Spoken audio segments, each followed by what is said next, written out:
বড়সড় বৈঠক।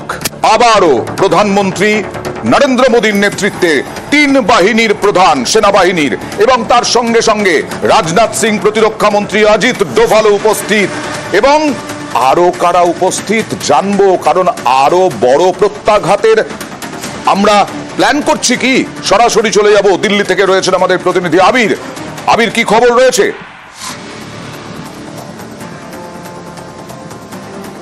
তোমাকে জানিয়ে রাখি যে আজকে ভোরবেলা থেকেই হচ্ছে সাউথ ব্লকে ওয়ার রুমে হাজির ছিলেন তিন বাহিনীর প্রধান এবং তারপরই তারা সেখান থেকে যান হচ্ছে প্রতিরক্ষা মন্ত্রীর বাসভবনে। রাজনাথ সিং এর সঙ্গে তাদের একটি বৈঠক হয়।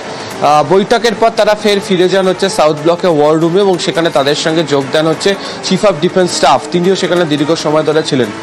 পরবর্তী সময় তারা সেখান থেকে সরাসরি চলে যান হচ্ছে প্রধানমন্ত্রীর বাসভবনে। অজিত ডোভাল সকালবেলায় গত রাত থেকে আজকে সকাল পর্যন্ত যা হয়েছে সেই পরিস্থিতি নিয়ে রিপোর্ট নিয়ে তিনি গিয়েছিলেন প্রধানমন্ত্রীর বাসভবনে। তিনিও সকাল থেকে দফায় দফায় তিনি প্রধানমন্ত্রীর সঙ্গে তিনি বৈঠক করেছেন।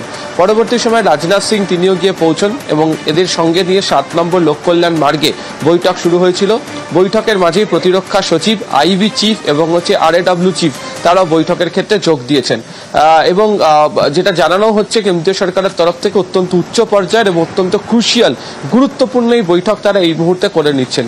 দুটো কারণ বলে এই বৈঠকের ক্ষেত্রে মনে করা হচ্ছে। প্রথমত হচ্ছে যে ভারত আজকে পরিষ্কার করে দিয়েছে যে ভারতের কোনো বিমান ঘাঁটিতে পাকিস্তানের তরফ থেকে যতই বলা হোক হামলা চালানো হয়েছে, ক্ষতি করা হয়েছে, কোনো এই বিমান ঘাঁটিতে ক্ষতি হয়নি। তারা ছবি দেখিয়ে ভারতের তরফ থেকে বলা হচ্ছে পাল্টা ভারত পাকিস্তানের যে সমস্ত বিমান ঘাঁটিগুলোকে ধ্বংস করছে সেগুলোকে নিয়ে লাগাতার ভারতের তরফ থেকে প্রচার করা হচ্ছে এবং কেন সেই বিমান ঘাঁটিগুলোকে বাছাই করা হয়েছিল, কৌশলগত দিক থেকে সেগুলো অত্যন্ত গুরুত্বপূর্ণ ছিল এবং গত কয়েকদিন ধরে সেখানে হচ্ছে পণ্যবাহী যে বিমান, একই সঙ্গে হচ্ছে বিশেষ কতগুলি যুদ্ধ বিমান সেখানে ছিল, সেগুলো সেই বিমান ঘাঁটিগুলোকেই যাতে সাপ্লাই চেনকে ভেঙে দিতে পারা যায় সে কারণে হচ্ছে রানওয়ে, টাওয়ার, কমিউনিকেশন সিস্টেম সেগুলোকে নষ্ট করা হয়েছে। এই সংক্রান্ত বিষয়ে আলোচনা। দ্বিতীয়ত হচ্ছে ভারতের তরফ থেকে পরিষ্কার অভিযোগ যে লাগাতার টানা 72 ঘন্টারও বেশি সময় ধরে কখনো সাম্বা সেক্টর, কখনো আখনুর, কখনো হচ্ছে উড়ি, কখনো হচ্ছে উধমপুর, পাঠানকোট, অন্যদিকে হচ্ছে জয়সালমীর, ভুজ সহ একাধিক জায়গাতে শুধুমাত্র সীমান্তের ওপার থেকে অনুপ্রবেশ ঘটানো, বোমাবর্ষণ করা, গুলিবর্ষণ করা তা নয়, বেছে বেছে হচ্ছে নিরীহ নাগরিকদের প্রতি, সাধারণ নাগরিকদের প্রতি আক্রমণ করা হচ্ছে। এক্ষেত্রে ভারতের অবস্থান পরিষ্কার, তারা কোনোভাবেই পাকিস্তানকে ছাড়বে না। সেই সংক্রান্ত বিষয় কৌশলগত এই বৈঠক হচ্ছে এই মুহূর্তে 7 নম্বর LKM এ। আমি আসবো আবার। হ্যাঁ, ঠিকই তো, একেবারে মন্দির, গির্জা, গুরুদুয়ারা এইগুলোকে টার্গেট করা হচ্ছে আর নিরীহ নাগরিকদের টার্গেট করা হচ্ছে। আমি চলে যাব অবসরপ্রাপ্ত ব্রিগেডিয়ার বিশ্বজিৎ চট্টোপাধ্যায়ের কাছে। ব্রিগেডিয়ার চট্টোপাধ্যায়, হ্যাঁ আমরা দেখছি অহেতুক সন্ধে নামলেই, সন্ধ্যের আলো মানে দিনের আলো কমতে না কমতেই শেলিং হচ্ছে, বাড়িঘর ভাঙছে। আজকে 3 জন মারা গেছেন প্রশাসনিক অধিকর্তা সহ, 9 জন আহত। বিভিন্ন জায়গায় মিসাইল হামলার চেষ্টা হচ্ছে, আমরা ধ্বংস করছি। এই যে আজকে এবং আইবি প্রধানকে নিয়ে বৈঠক, আপনি কিভাবে দেখছেন? আরো বড় কি প্রত্যাঘাত?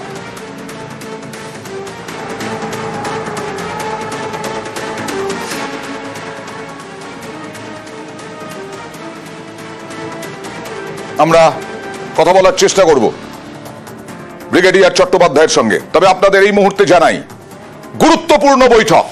জাতীয় নিরাপত্তা উপদেষ্টা তো ছিলেনই, বৈঠকে প্রতিরক্ষা সচিব, এবং আইবি প্রধান। কারণ যেভাবে পাকিস্তান সন্ধে নামতেই আবার কি আজকে হামলা করবে, হামলার চেষ্টা করবে, আমরা তো গুড়িয়ে লাট করে দেব। আরো বড় কি প্রত্যাঘাত করব আমরা।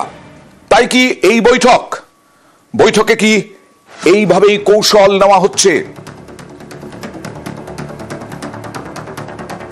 ভারতের প্রত্যাঘাতে বেসামাল পাকিস্তানের 6 সেনা ঘাঁটিতে প্রত্যাঘাত। আমরা বারবার সকাল থেকে দেখাচ্ছি 6 সেনা ঘাঁটি, একেবারে 6 সেনা ঘাঁটি গ্রাফিক্যাল প্রেজেন্টেশন দিয়ে দেখাবো।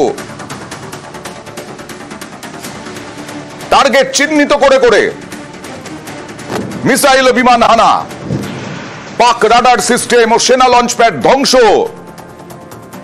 শরকট রাফিকি, নূর খান এয়ারবেস, মুরিদ airbase, Sukkur airbase, Sargodha airbase, political map সহ দেখাবো। এই এয়ারবেস গুলো ধ্বংস করে দেওয়া, মানে একেবারে আক্রমণ করা হয়েছে, হামলা করা হয়েছে। আমরা কিন্তু সাধারণ মানুষের উপর হামলা করি না। আবার চলে যাব অবসরপ্রাপ্ত ব্রিগেডিয়ার বিশ্বজিৎ চট্টোপাধ্যায়ের কাছে। ব্রিগেডিয়ার চট্টোপাধ্যায়, যে প্রশ্নটা আগে করেছিলাম সেটা হচ্ছে যে বারবার আমরা দেখছি এবার একটা মানে চক্রান্ত হচ্ছে যে মন্দির, গির্জা, গুরুদুয়ারায় আক্রমণ, সাধারণ নিরীহ মানুষকে হত্যা। আজকে 3 জন মারা গেছেন প্রশাসনিক অধিকর্তা সহ।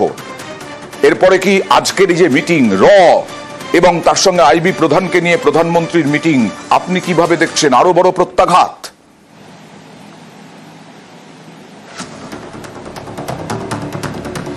দেখো, যে ইনসিডেন্টগুলো হয়েছে তাতে যে নিরীহ লোক শুধু মারা যায়নি, আমাদের অনেকগুলো রিলিজিয়াস এস্টাবলিশমেন্ট আছে, রাইট, যেমনি সেগুলো অ্যাটাক হয়েছে।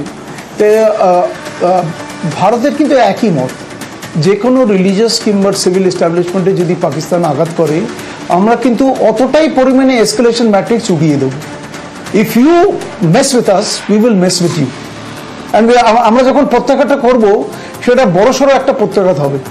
এই যে বারবার প্রত্যেক রাত্রির বেলা ওরা এতগুলো ড্রোন ছাড়ছে, মিসাইল ছাড়ছে এবং ব্যালিস্টিক মিসাইলও আজকে ছেড়েছে, এইটার জন্য যে আমরা কিন্তু we will give adequate reply.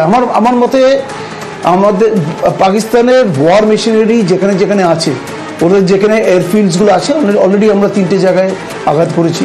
তাছাড়া ওদের যে মিলিটারি হেডকোয়ার্টার্স এবং ওদের যে কনক এরিয়াস আছে, সেইগুলোতে আমার মনে সেগুলো অ্যাটাক করা উচিত এবং এমনভাবে অ্যাটাক করা উচিত যারা আবার সক্রিয় না হতে পারে।